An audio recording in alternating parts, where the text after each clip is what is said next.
Si Melanie ay 10:15 na. Kanina umaga pa tayo dito. Pero wala pa rin pagbabago. 2 cm. Tapos medyo yan, yung heartbeat niya ay yan may limit na. Tapos ganun pa rin. Nasa 2 cm. Pero matindi yung pain eh. Reassuring na kaya. Yan, ito-transfer na natin siya sa hospital. Hindi naman lahat ng pasyente rito na handle natin. Minsan may mga kailangan tayong i-refer para sa safety ni nanay at saka safety ni baby, ano, kahit na syempre ayaw natin. Pero kailangan din. Gusto ko nga lahat, mapaanak ko dito lahat ng pumupunta. Kaso nga lang katulad ni Ma'am si Melanie, masipag magpa-check up to si Melanie. Talagang every week pag sinabi mo nandiyan siya, kaso kaya alagang-alaga namin to.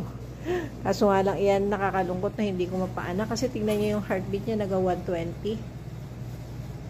Although normal pa yan, pero sa clinic kasi basta dapat ang heartbeat ng mga pasyente ko nasa 140, 139. Ayan, naga 118 na, 119, babalik ulit. So, pang hospital na si Mamshi. Kaya yun. Tapos masakit na, 2 cm po, masakit na sakit. Ayan, hello kay Mamshi Grace. Ayan, 3 cm. Observe lang natin, no? Kasi malayo sila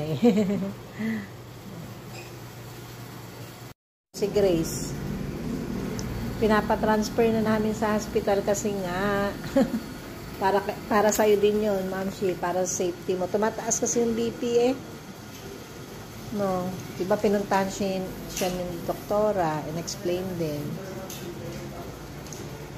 Gusto talaga mga anak dito ni Ma'am si Grace. Kaso nga lang, kasi dapat sa higher facility na, Grace, para sa'yo tsaka kay baby, ha? Nakita mo naman yung iba dito, nanganganak talaga, mga kasabay mo.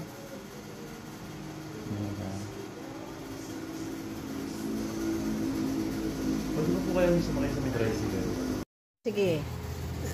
Binusin mo na, tatay. Na talagang hindi pwede dito kay Ate Christy. Ayan, naalagaan naman na, isang araw nga tayo. Hindi talaga bumaba ang BP ni Ma'am Shi. Magbibideo muna kami bago ma-repair. Sabi ko, huwag umiyak kay kayang-kaya yan. Mag-iiyak ha. Ang pasabay.